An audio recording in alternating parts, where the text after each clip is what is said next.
जीवन रे जदि ठीक हरे हेज लेनखान ताहले आमाग जीवन की दुलारते पेरेजोगा। किन्तु जदि जीवन रे बड़ी हरे हेज लेनखान ताहले आमाग जीवन की कष्टते आर समस्याते पेरेजोगा। जीवन रे जदि सब समय खुशीते ताहेनेम खोजोग खान ताहले नुंकु 9 रकम हर खन संगिंग रे ताहेन में। नंबर 1 जहाय कथाते एड़े कथा को मेना एनहो थोड़ा एड़े तो जतो हर को मेना। किन्तु जहाया एड़े कथा कारण ते आमाग जीवन रे बार बार दुख हिजुआ आमाग मन रपुतोआ एमन हर खन जतो समय संगिंग रे ताहेन में। नंबर 2 जहाय आम धोकाय एम का मिया आयमा हर को कुलिया जदि जहाय धोकाय एमोआ आर परे इकई खोजोआ ताहले उनी की इका काते सम्पर्कर दोहो उचित आम उनिम इका दाड़िया। किन्तु जदि आबारेम विश्वासाया ताहले आम आबार दुखम न्यामा। नंबर 3 नेशा हर जहाय गी जहा लेका नेशा ताहेन ताय खान नुंकु ठेन कखनो आलुम ताहेना कारण नुंकु साथे ताहेते तिहिंग बांग रेहो गापा आम हो ओना बड़ी अभ्यास हुयु तामा। नंबर 4 स्वार्थपर हर जदि हो जतो हर निजेरा कथा लहा रेको भाबिया किन्तु जहाय आम गी बार बार को व्यवहार मिया आम गी केवल आकुआ निजेर कामी रिको व्यवहार मिया एमन हर साथे कखनो आलुम ताहेना कारण नुंकु आमा क्षति तेगी को ताहेना। नंबर 5 जहाय कथा एम काते कथा बाकु दोहोया जहाय निजेर कथा एम काते कथा को रपुता नुंकु साथे तीस रेहो आलुम ताहेना कारण आम उनिया कथा विश्वास काते आम जतो किछुम एमा किन्तु एनते रेहो सामने रेन हर ची हो जाय बांग हिजु ताया ओनाते जहाय निजेर कथा बाकु दोहो दाड़िया उनी आम रेन ची लिकाय हुयुआ ओनाते एमन हर साथे कखनो आलुम ताहेना। नंबर 6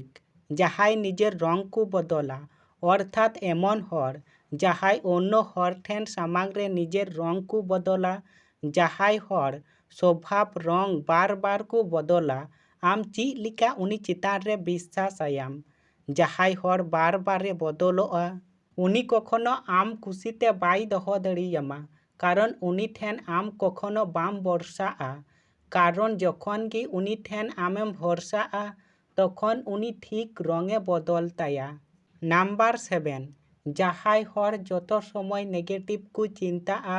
नुंकु ठेन खन संगिंग रे ताहेन में कारण नुंकु जतो किछु की एतो ढेर नेगेटिव को चिंताआ जे नुंकु भागी बाकु नेल दाड़िया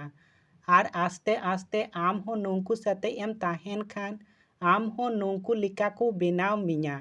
तखन आम हो जतो किछु नेगेटिव गिम नेल न्यामा आमा मने हुयुआ जतो किछु भूल ओनाते एमन हर साथे निजेगी संगिंग रे ताहेन में मनेम दोहोया जहाय जतो समय नेगेटिव को चिंताआ।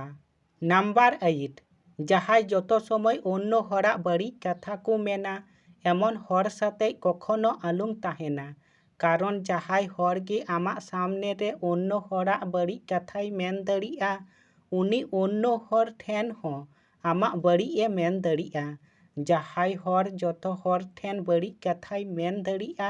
जहाय जतो हर ठेन बड़ी किछुई नेल न्याम दाड़िया उनी आमा ताला रेहो बड़ी किछुई नेल न्यामा आर आम नुंकु साथे एम ताहेन खान आम हो बड़ी किछुम नेल न्यामा ओनाते नुंकु खन संगिंग रे ताहेन में। नंबर 9 जहाय लगिते आमा मने रे आवाज हिजुआ जे नुई हर भूल नुई हर इन कष्टय इमाኝ काना नुई हर इन लगिते ठीक बांग ताहले आमा मने रिया कथा गे भूल आलुम मनेया कारण आमा मने भितरी खन जहा आवाज हिजुआ ओनागी ठीक जहा लगिते आमा मने रे मेना जे नुई हर भूल ताहले उनी हर ठेन खन निजेगी संगिंग रे ताहेन में आर जदि नुंकु हर खन निजेगी संगिंग रेम ताहेन खान आमा भागी हुयुआ भागी बंधुम न्याम कोआ आर जखन आमरेन बंधु आर संगी जतो हर भागी को हुयुआ तखन आम खुशी रेम ताहेना आमाग मन हो खुशीते ताहेन तामा आमाग जीवन की अडी आयमा नापाय हुयुआ। जुदी भिडियो पे कुसिया खान लाइक दो आलू पे हिड़िंगा। मा तबे निंका गी ᱧᱟᱯᱟᱢᱚᱜ ᱟᱵᱚᱱ ᱡᱩᱫᱟᱹᱱ ᱵᱷᱤᱰᱤᱭᱳ ᱨᱮ।